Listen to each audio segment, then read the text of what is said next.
A nivel geopolítico también han pasado muchas cosas, ¿no? Una de ellas, una de las tantas guerras que prevalecen a día de hoy y que es novedosa, es la guerra de Ucrania. ¿Qué lectura hacemos? ¿Por qué esta guerra? ¿Cómo caracterizaríamos este conflicto? Estados Unidos tiene una especie de manía completa de hegemonía que se enfoca tanto en lo que era en un tiempo la Unión Soviética y ahora Rusia, como en China. Se apoyaban supuestos elementos ideológicos que eran mentiras. Actualmente Rusia es tan capitalista o más que Estados Unidos y sin embargo hay un diferendo con Rusia. Estados Unidos no puede tolerar ninguna otra potencia, la coexistencia con otras potencias. Y entonces, bueno, está atacando a Rusia porque es la menos fuerte de las dos potencias que compiten con Estados Unidos. China es actualmente la primera economía del mundo y primera en tecnología, en otra serie de aspectos. Ahora, es absolutamente absurdo.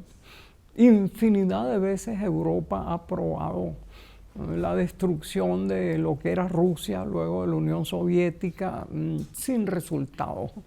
Ha sido una especie de segunda tumba de los imperios.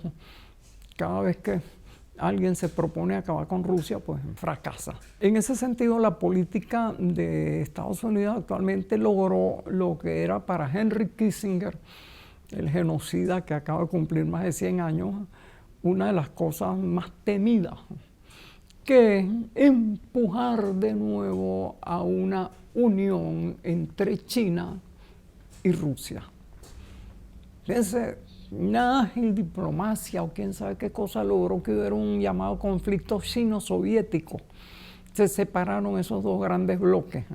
Eso resultó en beneficio de Estados Unidos, pero ahora Estados Unidos ha logrado volver a unirlos y a unirlos en la lucha por la supervivencia. Si Estados Unidos sigue empeñado en ese conflicto, no es difícil saber en qué va a terminar. Pues, evidentemente Estados Unidos no va a lograr sus objetivos.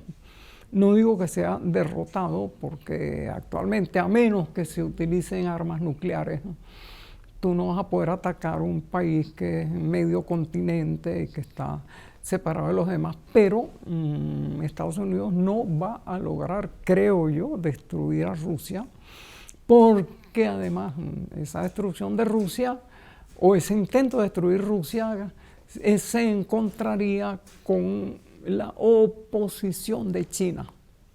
Tener a las dos grandes potencias de la Tierra en contra es un problema sumamente serio. Ahora, en mi opinión también, Estados Unidos aquí, luego de que logró una especie de hegemonía sobre Europa, está utilizando a Europa como carne de cañón para resolverle sus problemas con Rusia.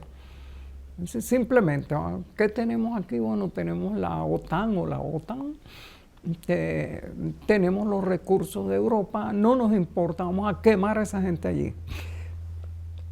En Europa se estaba configurando de nuevo una hegemonía alemana. Las guerras anteriores fueron para impedir la hegemonía de Alemania. Es decir, en un mundo en que ya estaba repartido entre las potencias imperiales, Alemania empezó a pedir espacio vital y lo que fuera, pero no, ya eso se acabó. Entonces, la Primera Guerra fue para aniquilar a Alemania. Alemania se unió con el gran imperio otomano, que implicaba las riquezas, los recursos y la población de todo el Oriente Medio. Se la aniquiló. En poco tiempo se volvió a alzar y aplicando un keynesianismo militar, volvió a ser una potencia poderosa. Bueno, hubo la Segunda Guerra Mundial para volver a destruyeron otra vez Alemania y al poco tiempo Alemania volvió a ser la potencia económica más grande de Europa, fíjense. Entonces, Alemania tenía hasta hace poco un núcleo de países con los cuales mantenía intercambios comerciales, industriales de toda índole, sumamente beneficiosos para ambos. Entonces, y eso dependía de la energía barata que le suministraba a través de los oleoductos que le suministraba Rusia. misteriosamente fue volado el Nord Stream 2 o el 1, no sé. Y entonces ahora Alemania no tiene energía para mover sus industrias. Los países aliados a ella están enfrentando una crisis sumamente grave, al igual que la propia Alemania. Y en conjunto entonces Europa está afectada por esa guerra cercana. A Estados Unidos le beneficia por dos cosas. Primero, le vende a Europa su gas y sus hidrocarburos de fracking a unos precios verdaderamente absurdos. Pero al cortar el Nord Stream, entonces tiene un mercado cautivo, por un lado. Dos, su producción militar para suministrarle armas a Ucrania para que la Ucrania derechista mate a su población en un asalto infructuoso contra Rusia, pues también entonces eso motoriza la producción armamentista de Estados Unidos. Pero a la larga está quemando a su gran aliado, que es Europa. Está ahí inmolando lo que fue llamado la Alianza Atlántica. Yo no sé hasta qué punto los gobiernos y sobre todo las poblaciones europeas admitirán eso. Bueno, nos están quemando, nos están sacrificando, nos están aislando en virtud de una guerra que en principio no nos concierne. Entonces, ¿hasta cuándo vamos a soportar esto, pues? Entonces, es la situación tal y como yo la veo.